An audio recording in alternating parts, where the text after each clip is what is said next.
आज के वीडियो में भारतीय संविधान के भाग 1 के अंतर्गत जो राज्य अनुच्छेद 1 से 4 तक राज्यों के बारे में जानकारी दी गई है। राज्यों का गठन, राज्यों का सीमा विस्तार, राज्यों का बनाना किस प्रकार संबंधित है, इसके बारे में दिया गया है। सबसे पहले इसके अंतर्गत अनुच्छेद 3 के बारे में जानेंगे। अनुच्छेद 3 में यह बताया गया है कि संसद के पास विभिन्न राज्यों की सीमाओं और उनके नाम और उनके क्षेत्र को बदलने का अधिकार है और संसद ये करती भी है। और संसद विधि द्वारा, कानून द्वारा राज्यों का निर्माण इस प्रकार करती है। सबसे पहले किसी राज्य में से उसका राज्य क्षेत्र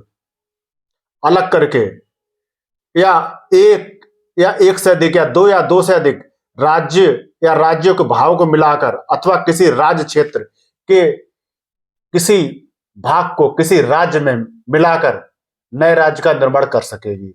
और इसमें दूसरी बात यह आती है कि किसी राज्य का क्षेत्र बढ़ा सकती है, किसी राज्य का क्षेत्र घटा सकती है और किसी राज्य की सीमाओं में परिवर्तन कर सकती है और किसी राज्य के नाम में परिवर्तन कर सकती है संसद। और मूल संविधान में जो प्रावधान थे, इतने ही प्रावधान थे। बाद में इसमें 2 संविधान संशोधन अधिनियम जोड़े गए, 5वां संविधान संशोधन अधिनियम और 18वां संविधान संशोधन अधिनियम। जो 5वां संविधान संशोधन अधिनियम 1955 जोड़ा गया, जिसके माध्यम से राज्य की जो गठन की प्रक्रिया थी उससे प्रभावित होने वाले राज्य थे उनसे राय अर्थात राज्य की विधानमंडल से राय मांगने का प्रावधान किया गया। और इसके अंतर्गत 2 व्यवस्थाएं की गई। सबसे पहले राष्ट्रपति की सिफारिश के बिना राज्य के गठन, नाम और सीमा में परिवर्तन से जुड़े विधेयक संसद में पेश नहीं किए जा सकेंगे। अर्थात राष्ट्रपति सिफारिश, इसका अर्थ यह हुआ मंत्रिमंडल या मंत्रिपरिषद की इच्छा अर्थात राष्ट्रपति सिफारिश। इसके बिना राज्यों का ना तो गठन हो सकता है, ना नाम में परिवर्तन हो सकता है, ना राज्यों की सीमा में परिवर्तन हो सकता है जब इससे जुड़ा विधेयक संसद में पेश किया जाएगा राष्ट्रपति सिफारिश से। और इसमें दूसरी बात यह कही गई 5वें संविधान संशोधन अधिनियम 1955 के तहत कि राष्ट्रपति जो प्रभावित होने वाले राज्य हैं उन राज्यों के विधानमंडलों में राज्य के गठन से संबंधित प्रक्रिया है,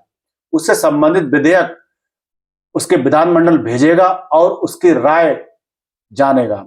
इसके बाद 18वां संविधान संशोधन अधिनियम 1966, जब पंजाब राज्य बना, हरियाणा राज्य बना, उसके बाद साथ ही साथ चंडीगढ़ जो संघ शासित प्रदेश या केंद्र शासित प्रदेश बनाया गया, तब इस संशोधन द्वारा अनुच्छेद 3 में 2 स्पष्टीकरण शामिल किए गए। जो 18वां संविधान संशोधन अधिनियम 1966 था, इसमें स्पष्टीकरण के अंतर्गत 2 बातें स्पष्ट की गई। जैसे इसमें संसद के पास यह शक्ति होगी वो किसी भी राज्य का विभाजन करके या किसी भी राज्य के क्षेत्रों का बंटवारा करके या राज्य के क्षेत्र को अलग करके संघ शासित प्रदेश या केंद्र शासित प्रदेश का गठन कर सकेगी संसद। और इस संबंध में संबंधित राज्य प्रभावित होता है तो राष्ट्रपति पर यह बाध्यता नहीं होगी कि उस विधेयक से प्रभावित होने वाले संघ राज्य क्षेत्र है उससे संबंधित कोई संस्था है उसकी राय के लिए भेजा जाए। इसके बाद जो अनुच्छेद 3 के अंतर्गत जो राज्यों के नाम और सीमा और क्षेत्र बदलने की जो प्रक्रिया है वो विस्तार से दी गई है। वो इस प्रकार से दी गई है, इसके कई चरण है, स्टेप है। सबसे पहले किसी नए राज्य के निर्माण या वर्तमान राज्यों की सीमाएं बदलने के लिए विधेयक या बिल संसद में तभी पेश किया जाएगा जब राष्ट्रपति उसके लिए सिफारिश करेगा। और दूसरी बात इसमें यह है, दूसरा चरण, कि विधेयक यदि किसी राज्य के क्षेत्र, नाम या सीमा में परिवर्तित होने वाला है तो राष्ट्रपति वह विधेयक राज्य या उन राज्यों के विधानमंडलों को विचार के लिए भेजेगा या उसे भेजना होगा। और राष्ट्रपति इस विचार प्रक्रिया के लिए एक समय सीमा निर्धारित करेगा, एक टाइमलाइन निर्धारित करेगा। और 5वें संविधान संशोधन अधिनियम 1955 द्वारा यह बात इसमें जोड़ी गई थी। इसमें जो तीसरा स्टेप आता है कि जो राज्य का विधानमंडल होता है, राष्ट्रपति द्वारा निर्धारित जो समय सीमा होती है उसके समय सीमा के अंदर अपने विचारों को व्यक्त करते हुए उसे विधेयक को वापस राष्ट्रपति के पास भेजना होगा, अर्थात संसद के पास भेजना होगा। और राष्ट्रपति यदि चाहे तो समय सीमा राष्ट्रपति ने निर्धारित की है उस विधेयक पर विचार करने के लिए, उस समय सीमा का राष्ट्रपति विस्तार भी कर सकता है। और यदि राज्य का जो विधानमंडल है निर्धारित जो समय सीमा है उसके भीतर अपने विचारों को विधेयक के संबंध में वापस नहीं भेजता है, तब भी विधेयक को उसी प्रकार या मूल रूप में स्वीकार कर लिया जाएगा। अर्थात जो विधानमंडल है, संबंधित विधानमंडल है, उसकी जो राय है, अगर वो राय एक समय सीमा के अंतर्गत नहीं भेजता है तो भी विधेयक पारित कर लिया जाएगा या पारित मान लिया जाएगा और राष्ट्रपति उस पर अनुमति दे देगा और वो कानून बन जाएगा। यदि राज्य का जो विधानमंडल है निर्धारित या पुनः बढ़ाई गई समय सीमा, राष्ट्रपति इस विधेयक के संबंध में विचार करने के लिए समय सीमा को भी बढ़ा सकता है और बढ़ाई गई सीमा के भीतर राष्ट्रपति भेज देता है तो भी संसद उसके विचारों को, अर्थात विधानमंडल के विचारों को मानने के लिए बाध्य नहीं है। संसद विधानमंडल के विचारों को मान भी सकती है और नहीं भी मान सकती है। और विधेयक को साधारण बहुमत से राज्य के विधानमंडल की राय के विरुद्ध भी पारित किया जा सकता है और कर भी दिया जाता है। और इसके बाद संसद जो राज्य का गठन करती है, नए राज्य का गठन करती है, सीमाओं में परिवर्तन करती है, क्षेत्र में परिवर्तन करती है, उसके नाम में परिवर्तन करती है। इसके लिए किसी विशेष बहुमत की आवश्यकता नहीं होती है, ना ही किसी विशेष सत्र को बुलाने की आवश्यकता होती है। केवल साधारण बहुमत द्वारा ही संसद ऐसा कर सकती है, अर्थात नए राज्य का गठन, निर्माण, क्षेत्र में परिवर्तन, उसकी सीमाओं में परिवर्तन, उसके नाम में परिवर्तन संसद कर सकती है। इसके बाद एक प्रश्न ये उठता है कि अनुच्छेद 3 के अंतर्गत जो उपबंध किए गए हैं उसमें केंद्र को अत्यंत शक्तिशाली बनाया गया है और राज्य को बहुत ही कमजोर बनाया गया है, अर्थात राज्यों की जो शक्ति इस मामले में बिल्कुल शून्य है या नगण्य है। और ऐसा जो संविधान निर्माता थे, जो संविधान सभा में जो सदस्य थे, उन्होंने ऐसा इसलिए किया था कि उस समय जब संविधान के निर्माण की प्रक्रिया चल रही थी तभी भारत और पाकिस्तान का बंटवारा हो गया था। तो ऐसी अलगाववादी जो प्रवृत्तियां थी उनसे निपटने के लिए उन्होंने ऐसा अनुभव किया कि एक शक्तिशाली केंद्र या केंद्रीय व्यवस्था होना अत्यंत आवश्यक है, जिससे जो अलगाववादी प्रवृत्तियां हैं वो सर ना उठा सके। और उस समय जो रियासतें थी, 600 के आसपास जो रियासतें थी, उनका भारत में विलय हो रहा था और उनकी सीमाएं अतार्किक थी, अप्राकृतिक सीमाएं थी और अस्थायी सीमाएं थी। इसलिए उनका विलय शांतिपूर्ण से करने के लिए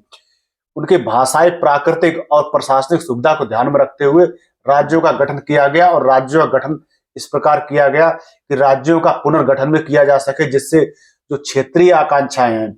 और जो वहां की भौगोलिक आवश्यकताएं हैं और आर्थिक सामाजिक आवश्यकताएं हैं उसके आधार पर, भाषाई आवश्यकताएं हैं या जातीय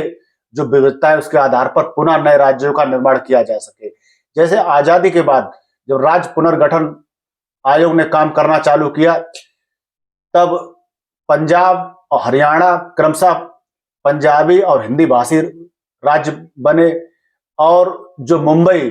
का विभाजन करके महाराष्ट्र मराठी भाषी और गुजरात गुजराती भाषी राज्य बनाया गया। इसी प्रकार अन्य कई राज्यों का निर्माण किया गया उनकी भौगोलिक आवश्यकताओं के आधार पर या उनकी जो सीमावर्ती स्थिति है उनके आधार पर नए राज्यों का निर्माण किया गया। इसलिए ऐसा तभी संभव है जब एक शक्तिशाली केंद्रों या संसद के पास ऐसी शक्ति हो जिसमें राज्य अनावश्यक दखल ना कर सके। और जो भारत का जो संविधान है या फेडरल सिस्टम भारत का संविधान, वो अमेरिका और जो ऑस्ट्रेलिया जैसे संघात्मक राज्यों उनसे अलग गए, क्योंकि अमेरिका और ऑस्ट्रेलिया में राज्यों की मर्जी के बिना ना उनके सीमाओं में परिवर्तन किया जा सकता है, ना क्षेत्र में परिवर्तन किया जा सकता है, ना नामों में परिवर्तन किया जा सकता है, जबकि भारत में ऐसा किया जा सकता है और ऐसा होता भी है। अब इसमें एक प्रश्न ये उठता है कि भारत की संसद है उसके पास क्या ऐसी शक्ति है कि भारत के किसी राज्य क्षेत्र का हिस्सा किसी अन्य देश को अर्पित कर सके। इसके लिए एक विवाद उठा था संबंध में अनुच्छेद 3 के अंतर्गत कि 1960 में एक महत्वपूर्ण संवैधानिक प्रश्न उठा कि संसद अनुच्छेद 3 के तहत कोई भारतीय भूभाग किसी विदेशी राज्य को अर्पित कर सकती है या दे सकती है या नहीं। और यह विवाद इसलिए उठा था कि भारत और पाकिस्तान के बीच जो सीमा निर्धारण प्रक्रिया वो चल रही थी आजादी के बाद भी, और वो आगे तक चलती रही। और भारत और पाकिस्तान के बीच 1958 में एक समझौता हुआ था, और समझौता दोनों देशों की सीमाओं को तार्किक रूप से सही बनाने के लिए किया गया था। और इस समझौते के अनुसार जो बेरूबाड़ी संघ था, पश्चिम बंगाल में 9 वर्ग मील का एक क्षेत्र था जिसकी जनसंख्या लगभग 12,000 थी, और भारत द्वारा पाकिस्तान को दिया जाना था। और कूच बिहार के कुछ क्षेत्र थे, और बेरूबारी का क्षेत्र था। इनमें अदला बदली होनी थी भारत और पाकिस्तान के बीच, जिससे कि भारत और पाकिस्तान की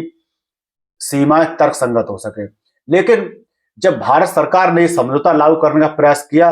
तो भारत में इस समझौते के विरुद्ध एक जन आंदोलन खड़ा हो गया, लोगों में असंतोष हुआ, और भारत सरकार इस समझौते से अस्थायी रूप से पीछे हट गई। और भारत सरकार ने इसके बाद अनुच्छेद 143 के तहत सुप्रीम कोर्ट से इस संबंध में राय मांगी। सर्वोच्च न्यायालय संबंध में जो भारत सरकार ने राय मांगी, और राय के आधार पर जो प्रश्न पूछे वो 2 प्रकार के प्रश्न पूछे थे कि बेरूबाड़ी संघ जो पाकिस्तान को सौंपा जाएगा उसके लिए कोई वैधानिक या संवैधानिक कार्रवाई आवश्यक है, या इसके लिए जो कार्यपालिका की शक्ति है वही पर्याप्त है। इसके बाद दूसरा प्रश्न सरकार ने यह पूछा था कि यदि वैधानिक या संवैधानिक कार्रवाई आवश्यक है तो इसके लिए अनुच्छेद 3 ही पर्याप्त है, या अनुच्छेद 368 के तहत संविधान में संशोधन करना जरूरी है, या ये दोनों प्रक्रिया आवश्यक है कि अनुच्छेद 3 की प्रक्रिया ही पर्याप्त है या अनुच्छेद 368 में के तहत प्रक्रिया की जाए, या दोनों ही प्रक्रियाएं आवश्यक है। इस प्रश्नों के संबंध में सर्वोच्च न्यायालय ने अपनी राय दी, और उसने एक संतुलित तरीका अपनाया। उसने बताया, सर्वोच्च न्यायालय ने कहा कि अनुच्छेद 3 भारत के जो राज्य के क्षेत्र हैं, अर्थात भारत के जो राज्य हैं उनके आंतरिक पुनर्नियोजन या इंटरनल रीऑर्गेनाइजेशन से ही संबंधित है, और उसमें ये कतई नहीं निहित, अर्थात अनुच्छेद 3 में यह बात कहीं भी इंगित नहीं होती है कि देश का कोई भी भाग विदेशी राज्य को अर्पित किया जा सके। इसलिए जो बेरूबाड़ी संघ उस संबंधित समझौता था उसे क्रियान्वयन करने के लिए सर्वोच्च न्यायालय दो तरीकों को बताया। पहला कि संसद अनुच्छेद 368 के तहत संविधान संशोधन के माध्यम से बेरूबाड़ी संघ को भारतीय राज्य क्षेत्र से हटा दे, अर्थात पाकिस्तान को दे दे, या कि संसद संविधान संशोधन करके अनुच्छेद 3 में यह लिख दे कि अनुच्छेद 3 के तहत भारत का कोई भाग किसी अन्य देश को अर्पित किया जा सकता है, और उस संशोधन के बाद अनुच्छेद 3 के तहत साधारण विधेयक पारित करके बेरूबाड़ी संघ पाकिस्तान को सौंप दे। सरकार ने उस समय उच्चतम न्यायालय की सलाह मान ली, और भारतीय संसद ने 1960 में 9वां संविधान संशोधन अधिनियम पारित किया, जिसे पाकिस्तान के साथ जो सीमा विवाद संबंधी समझौता था उसका क्रियान्वयन हो सके या उसका पालन हो सके। लेकिन इसका अर्थ यह कतई नहीं है कि संसद को अन्य विदेशी क्षेत्र अर्जित करने या अपने भूभाग का कोई अंश किसी अन्य देश को अर्पित करने की शक्ति प्राप्त नहीं है।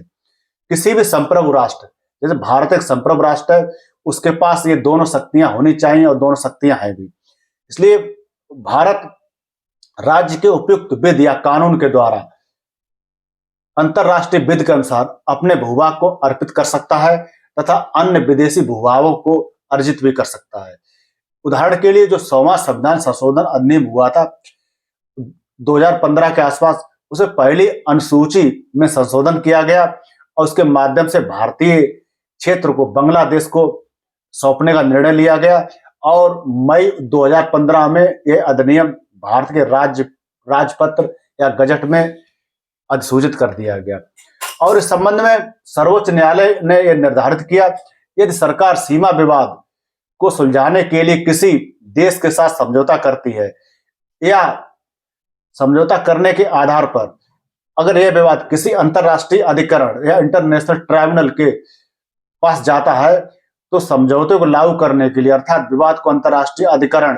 के पास ले जाने के लिए संविधान में संशोधन करने की कोई आवश्यकता नहीं होगी, क्योंकि जो विवाद अंतरराष्ट्रीय विवाद है सीमावर्ती, वो इंटरनेशनल जो ट्राइब्यूनल है उसके पास पहुंच गया है। 1969 में सर्वोच्च न्यायालय ने यह मत प्रस्तुत किया कि ऐसा करना इसलिए लाजमी है क्योंकि जब अंतर्राष्ट्रीय अधिकरण के पास मामला पहुंच जाएगा तो संविधान संशोधन करने की कोई आवश्यकता नहीं होगी। इसके अंतर्गत ये मामला ये था कि भारत और पाकिस्तान के बीच जब सर्वोच्च न्यायालय ने ये बात कही थी तो भारत और पाकिस्तान के बीच जो कच्छ क्षेत्र था, गुजरात का एक दलदली क्षेत्र था, उसके अंतर्राष्ट्रीय जो सीमाएं थी उनका निर्धारण करने के लिए अंतर्राष्ट्रीय अधिकरण को वह मामला सौंप दिया गया था। और सरकार ये चाहती थी कोई भी कानून बनाया, संविधान संशोधन किए बिना इस समझौते को क्रियान्वयन हो जाना चाहिए, और सरकार ने ऐसा किया भी। और सर्वोच्च न्यायालय ने सरकार के इस मत को उचित भी माना उस समय, और इस समझौते में भारतीय भूभाग का किसी विदेशी राज्य द्वारा अध्यर्पण नहीं किया जा सकता था, इसलिए इसे क्रियान्वित करने के लिए संविधान संशोधन की जरूरत नहीं थी। तो ये तो अनुच्छेद 3 और उसका पूरी व्याख्या।